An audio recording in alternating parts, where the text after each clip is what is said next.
Que em meio a esses momentos que a gente tem passado de crise, né, na nossa saúde, que você seja uma boca abençoadora de Deus, que a sua confiança possa estar no Senhor Jesus.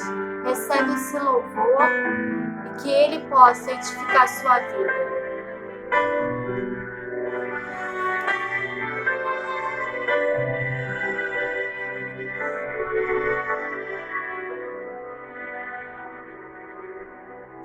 Estou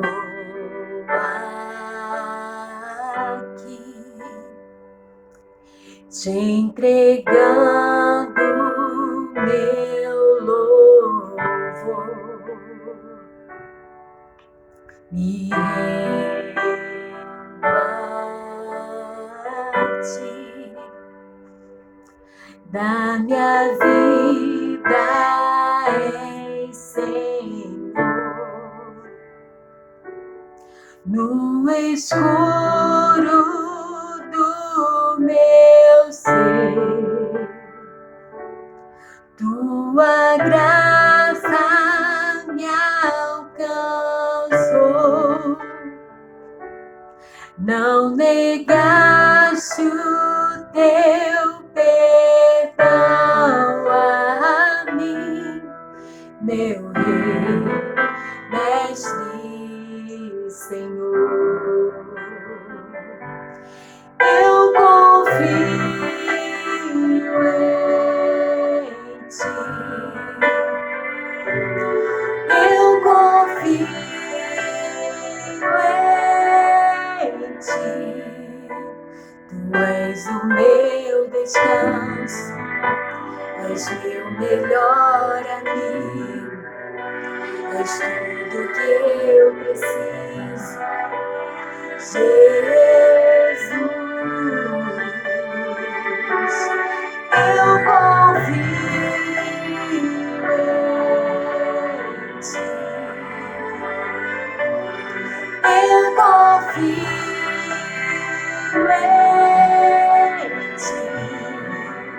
Tu és o meu descanso, és meu melhor amigo, és tudo que eu preciso, Jesus.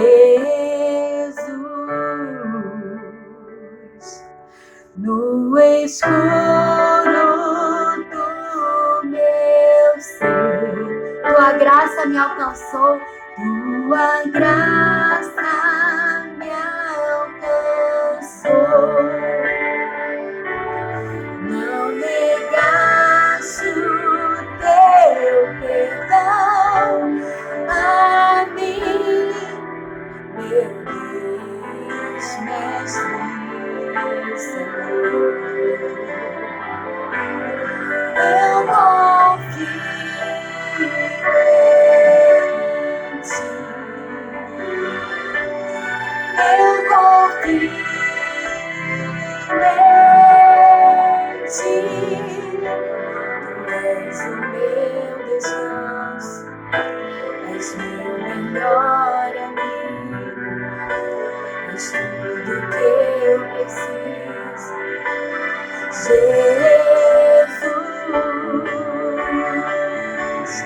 Eu confio em ti. Eu confio em ti. Tu és o meu descanso, és meu melhor amigo, és tudo que eu preciso, Jesus.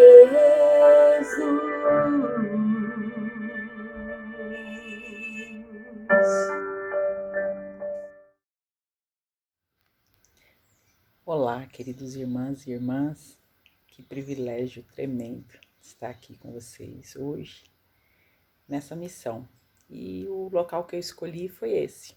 Quem conhece sabe, estou aqui no meu quarto, que aliás foi o local da casa que Jesus orientou para que quando a gente quisesse orar a Deus, quando a gente quisesse falar com o Pai, a gente pudesse estar, se encontra no seu quarto e ali o Senhor que conhece o teu coração ouvirá, né, aquilo que você tem a dizer.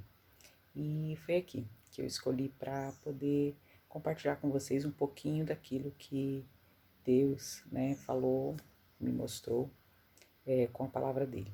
Engraçado que quando eu fui convidada para poder fazer a mensagem no último domingo do mês da mulher, foi me dado esse desafio, né, e como todas as pessoas que são convidadas para falar, para poder pregar, elas pensam em mil coisas, mil possibilidades, mil temáticas, né? E eu realmente pensei em falar sobre um tema específico, né? Aproveitando o começo do ano ainda, né? Para poder falar de algo que pudesse nos ajudar a andar aí durante esse período. Mas aí o mundo virou, né? Com essa pandemia, e aí a gente seguindo as orientações, né, corretas, no caso de isolamento social, no caso para o bem de todas as pessoas, ficamos cada um nas nossas casas, nos nossos quartos, né, tentando entender e passar por essa questão. Bom, nessa virada, a rotina de todo mundo mudou completamente, né? Não beija, não abraça, não toca aqui, não vai na casa da vovó, não abraça o amiguinho. Que coisa difícil, né?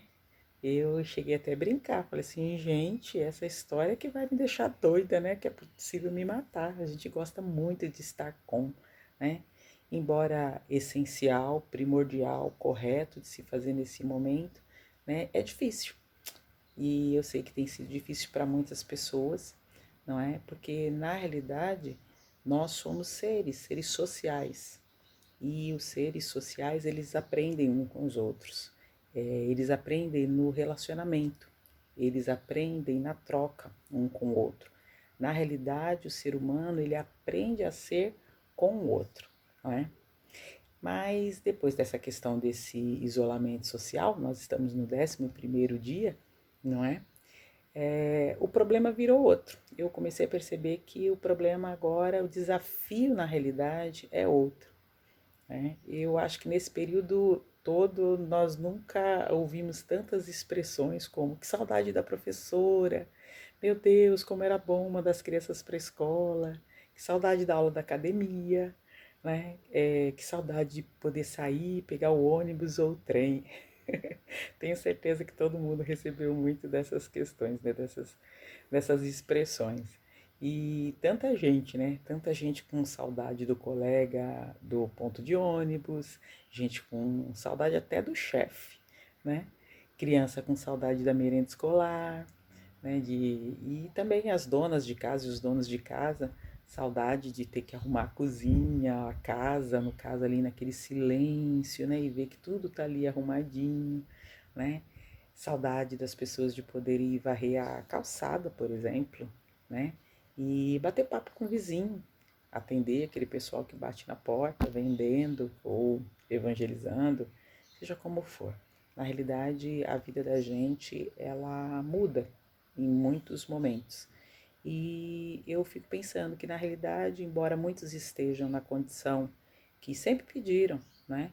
De silêncio, de estar em casa, de quietude, de não ter que sair, de não ter que fazer uma série de coisas, talvez era o que muitos queriam, mas pelo jeito não é o que a gente precisava, né? Temos muitos sentimentos, né, nesses dias e a gente precisa, na realidade, refletir como é que a gente tem sido e como é que a gente tem se portado nesse período. E também, e principalmente, talvez, em que e como nós seremos transformados nesse momento. Então, por isso eu resolvi continuar com a temática que tinha vindo no meu coração. Lá no dia 19 de janeiro, quando eu tive a oportunidade de falar numa igreja, e eu tentei entender do porquê manter essa temática. Mas Deus falou no meu coração e eu quero compartilhar com você. Eu convido vocês para a gente poder falar sobre gratidão. Sim, só que num viés diferente. E aí eu lembrei daquela expressão que fala gentileza gera gentileza. E eu coloquei algo aí nesse meio. Gentileza gera gratidão, que gera gentileza. Nosso desafio tem sido ser gentil com as pessoas, né, dentro de nossa casa, expressar para os nossos irmãos nesse período em que nós não podemos estar fisicamente juntos, mas ser gentil, dar palavras de apoio, estamos sendo levados à colaboração, estamos sendo levados a poder expressar o nosso amor e as nossas relações de uma forma diferente. Só que a gentileza, ela é uma ação. Ela é uma ação que tem que ser movida, na realidade, por um sentimento genuíno, por um sentimento de gratidão. Esse é o sentimento que eu gostaria de destacar. Porque gratidão é quando você reconhece algo, ou principalmente uma pessoa que tenha te auxiliado, que tenha te apoiado, que tenha cuidado de você de alguma forma. É um sentimento de agradecimento profundo, no caso. É um sentimento quando a gente valoriza o outro por algo que ele tenha feito pela gente. E muitas vezes, nos momentos difíceis, a gente não consegue ser grato. Né? Nos momentos de desafio, a gente não consegue ser grato. Então é por isso que eu quero convidar você para poder abrir a sua Bíblia aí em 2 Reis 4, de 8 a 13. E então nós vamos, em alguns minutos, entender um pouquinho de alguns exemplos, de algumas personagens, e principalmente de uma mulher que nos ensina a ser gratos de verdade.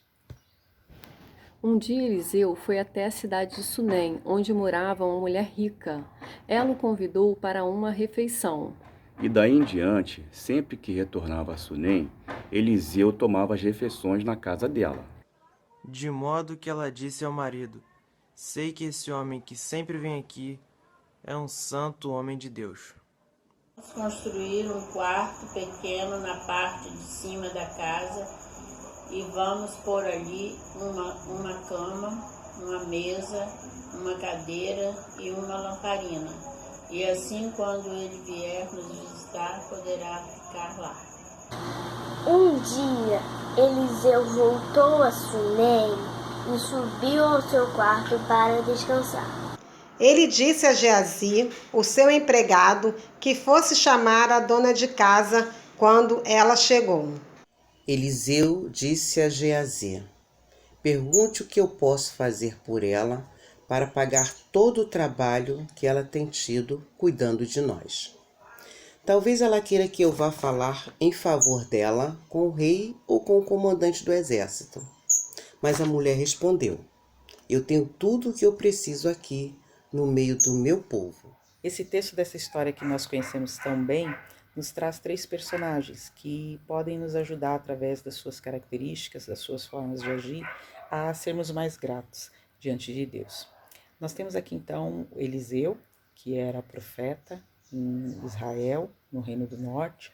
Ele foi o sucessor de Elias, ele foi considerado um líder, né, da escola de profetas da época, e uma característica física dele é que ele era careca.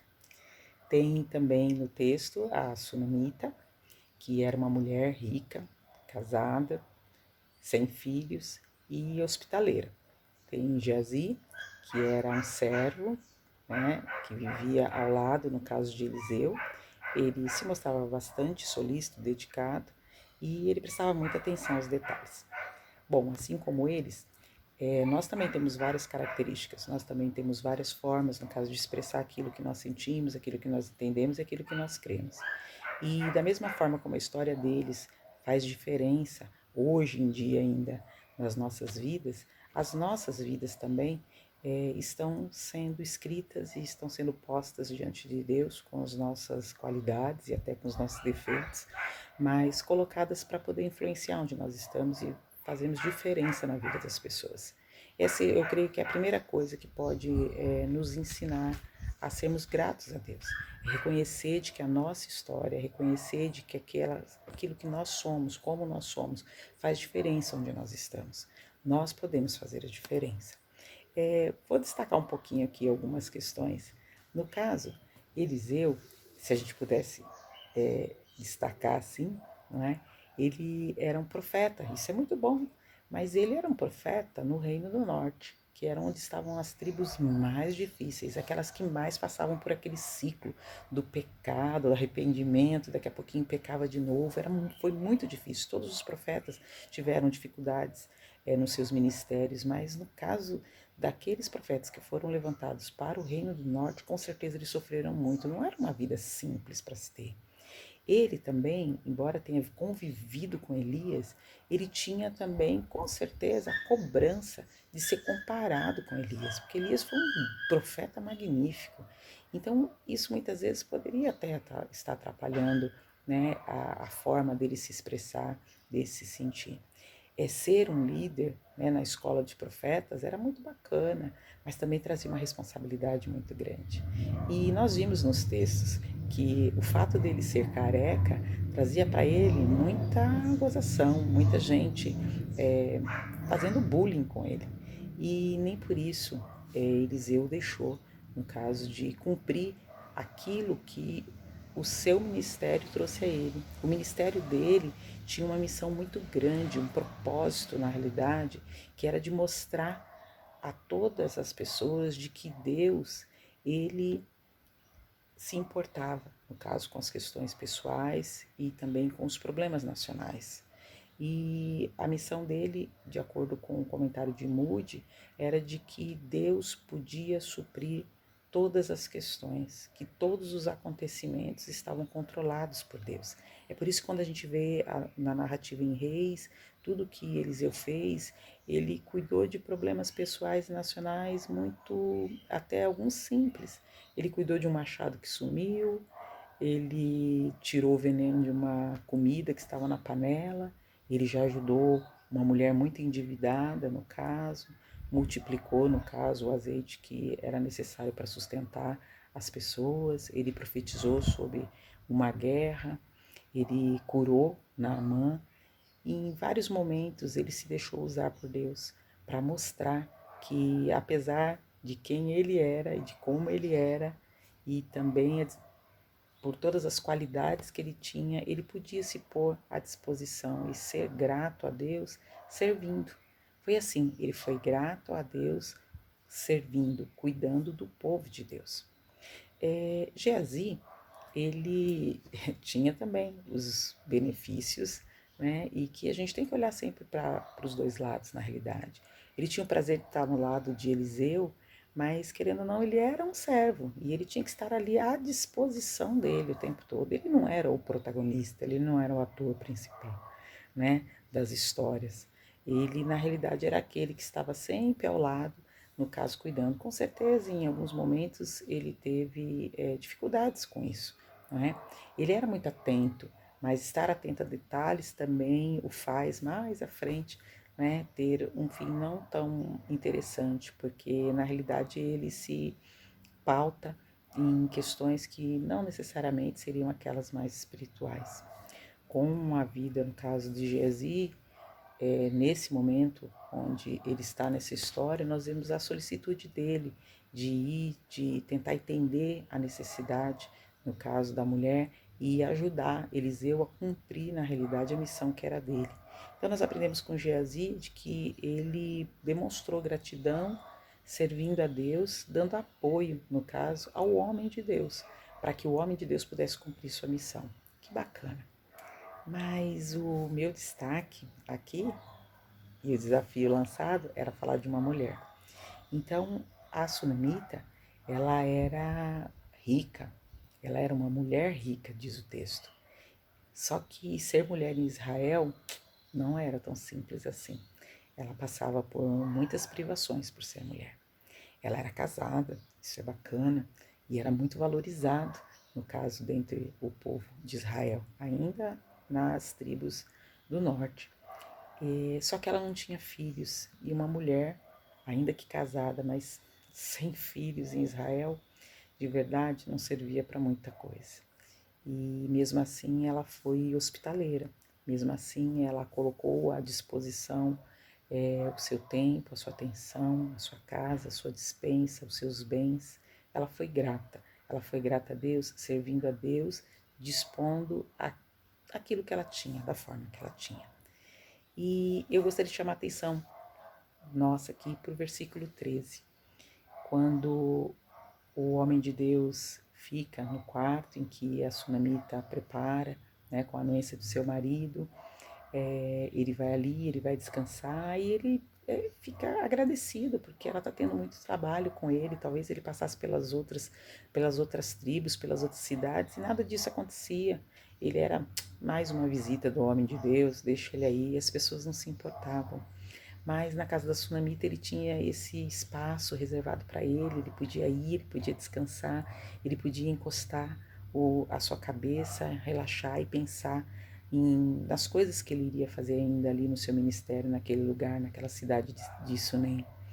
E então ele vai e chama, né, no verso 13, na parte A, ele chama Geazi, conversa com Geazi e fala assim, escuta, como é que, sei lá, tenta sondar com ela, com essa mulher, para verificar de que forma é que eu posso agradecer a ela por todo o trabalho que ela tem tido com a gente, por tudo isso que ela disponibilizou pra gente. E aí, na parte B, quando Geazi vai lá e pergunta para ela, né, o que é que o meu senhor pode fazer, né, pela senhora, né, quer que fale ao rei, quer que peça favor para o chefe do exército, alguma coisa assim, o que a senhora quer? E aí a sunamita dá o destaque que eu quero deixar hoje aqui. Na realidade ela responde, eu tenho tudo o que preciso aqui no meio do meu povo. Em algumas outras traduções diz assim, eu habito no meio do meu povo, não tenho falta de nada. Queridos, olha a profundidade dessas palavras. Com o meu povo tenho tudo. Não me falta nada. Estou em paz.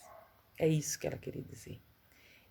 Fazer parte de um povo, até hoje, deveria ter a mesma conotação e a mesma importância que se tinha nessa época. Fazer parte de um povo era você ter uma identidade. Fazer parte de um povo era você ter proteção. Fazer parte de um povo era você ter e compartilhar as riquezas e os benefícios e as honras daquele povo. E no que diz respeito ao povo de Israel, embora eles estivessem tão dispersos, mas era ter também um Deus que os representasse. Então, com certeza, nos momentos em que esse povo estava no alto do ciclo, né, no momento em que eles estavam ligados a Deus, eles reconheciam que eles eram o povo de Deus, o povo do Deus de Israel, aquele que tinha feito maravilhas para eles. E essa mulher diz aqui, no meio do meu povo, com todo esse simbolismo, né, eu não sinto falta de nada. Nessa época, ainda não tinha os salmos de Davi como a gente conhece hoje, não é? Mas os cânticos hebraicos já existiam para expressar o sentimento do povo. Então eu fico aqui pensando que a gratidão desta mulher nesse momento que ela procura expressar, de certo foi a mesma que levou Davi a mais tarde, né, colocar no Salmo 23:1 essas palavras que são tão fortes na nossa vida, que diz: o Senhor é o meu pastor, não me faltará. Ou, em outra tradução, o Senhor é o meu pastor, não tenho falta de nada. E você deve estar achando estranho, né? Não é assim que a gente decorou na classe das crianças. A gente decorou: o Senhor é meu pastor, nada me faltará. Na realidade, essa é uma mudança de ótica. Uma mudança de ótica muito importante. E para a nossa vida, não só para momentos de crise, não só para momentos de dificuldades. É mudar a ótica, porque quando nós dizemos que nada me faltará, nós estamos colocando, no caso, o centro naquilo que a gente precisa ter.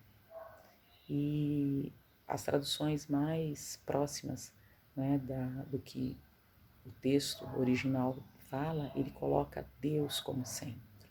Se Deus é o meu pastor, se o Senhor é o meu pastor, então ele não me faltará. E quando ele não me falta, eu não sinto falta de nada, não tenho falta de nada. É isso que esse texto quer dizer, queridos. E eu entendo que tenha sido a mesma essência quando a sunamita diz: eu estou aqui no meio do meu povo e eu não tenho falta de nada. é suficiente para mim. Nós precisamos, queridos, trazer esse cântico do Salmo 23, essa expressão, no caso de satisfação e de gratidão com que a mulher, que a sunamita, no caso, expressou para as nossas vidas. É como se a sunamita estivesse dizendo assim, apesar de eu estar aqui no Reino do Norte e ele não ser, e aqui a gente não ter as melhores tribos, apesar de eu ser uma mulher em Israel, apesar do meu marido, na realidade, ser já idoso e por isso eu não poder ter filhos, apesar de tudo que ainda possa acontecer na minha vida, olha que nessa história, vocês vão ler depois, muitas coisas ruins e muitas coisas boas acontecem. Ela expressa a gratidão, sem restrição, sem esperar, no caso, algo em troca. Ela já tinha servido no reino, ela já tinha servido o homem de Deus, independente dele dizer se faria ou não algo por ela, se a vida dela iria ou não melhorar. Bem, queridos, essa história continua. Eu sei que você não vai resistir, vai terminar de ler até o final do capítulo e buscar na memória, não é? Tudo que acontece a partir daí. Mas eu hoje prefiro ficar por aqui e dizer para cada um dos irmãos, a nossa história também vai continuar. A nossa história vai seguir depois de tudo isso. Nós continuaremos como pessoas, nas nossas famílias, continuaremos nas nossas igrejas, vamos rever os nossos amigos, vamos continuar as nossas vidas profissionais, vamos continuar os nossos papéis. Deus, Ele vai agir poderosamente em nossas vidas, aqui no Rio, em São Paulo, nas Américas, na Europa, na Ásia, onde quer que nós estejamos. E é por isso que nós precisamos demonstrar a gratidão, servindo a Deus no seu reino, em qualquer local onde nós estivermos, cuidando das pessoas e nos dispondo a fazer o melhor que temos com tudo aquilo que é nosso, mas que pode ser compartilhado com as pessoas que estão em nosso entorno. Nessa história, a gente só pode ver o cuidado de Deus nos versículos a seguir. Mas eu gostaria de deixar com você, nesse momento, a tarefa de olhar para dentro de si e verificar quão grato eu tenho sido, o quanto desta gratidão tem se transformado em ação para benefício do reino, para salvamento de almas, seja quando nós estivermos todos juntos fisicamente e agora, quando nós estamos separados, mas continuamos juntos servindo ao Senhor Jesus. Que Ele possa completar nos nossos corações aquilo que eu deixei de expressar, mas que o Espírito Santo de Deus possa cuidar da sua vida, que você possa ser grato em todas as suas atitudes. Espero que rapidamente nós possamos estar juntos. Então, cuide-se fisicamente, emocionalmente e principalmente espiritualmente. Obrigada.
meu pai mais.